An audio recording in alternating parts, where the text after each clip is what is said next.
harmony within. Daniel was a gifted musician, a virtuoso pianist who had been performing on grand stages since he was a child.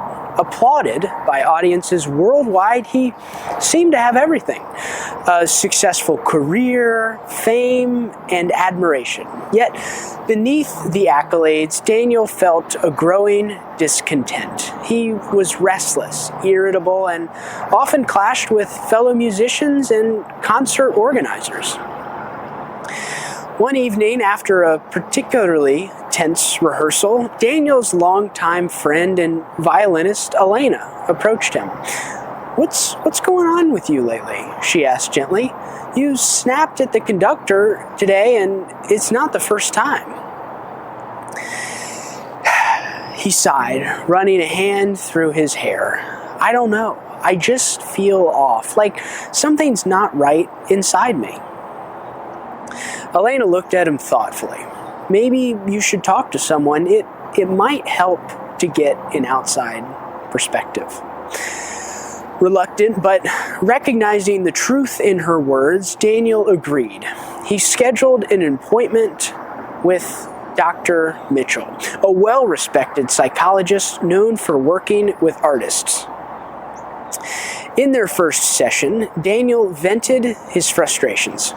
"I feel like my ego is out of control. It's ruining my relationships and making me miserable. I just want to get rid of it." Dr. Mitchell, listen carefully. "Tell me more about your ego. What does it mean to you?" "Well, it's the part of me that's always demanding attention. It's the part of me that's always demanding recognition and superiority. It's like a constant hunger that is never satisfied." The therapist nodded. "Many people see the ego as something negative, to be eliminated. But have you considered that your ego also drives your passion? It also drives your ambition and your dedication to your art?" Daniel frowned. "I hadn't thought of it in this way." "The ego isn't inherently bad," Dr. Mitchell continued. "It's a part of you that helps define your identity. The key is not to erase it, but to understand and integrate it in a healthier way." Over the following weeks, they delved deeper into Daniel's relationship with his ego. He realized that his pursuit of perfection and need for validation were rooted in insecurities from his childhood, pressure to live up to his prodigy status, and the fear of being ordinary. One day, Dr. Mitchell suggested an exercise. "I want you to compose a piece of music, not for an audience or for critics, but for yourself. Let it reflect you and who you are without trappings of fame or expectation." Daniel accepted the challenge, returning home. And when he returned home, he sat at his piano and closed his eyes. He began to play, allowing the music to flow freely, unburdened by thoughts or technical perfection, or the need for audience approval. The melody was raw and honest, weaving through emotions he'd long suppressed. As he played, Daniel felt a shift within, a reconciliation between his true self and the persona he'd been projecting. He realized that his ego had been protecting him, a shield against vulnerability, but it had also isolated him, distancing himself from others and from his own authentic expression. In his next session, he shared the experience with Dr. Mitchell.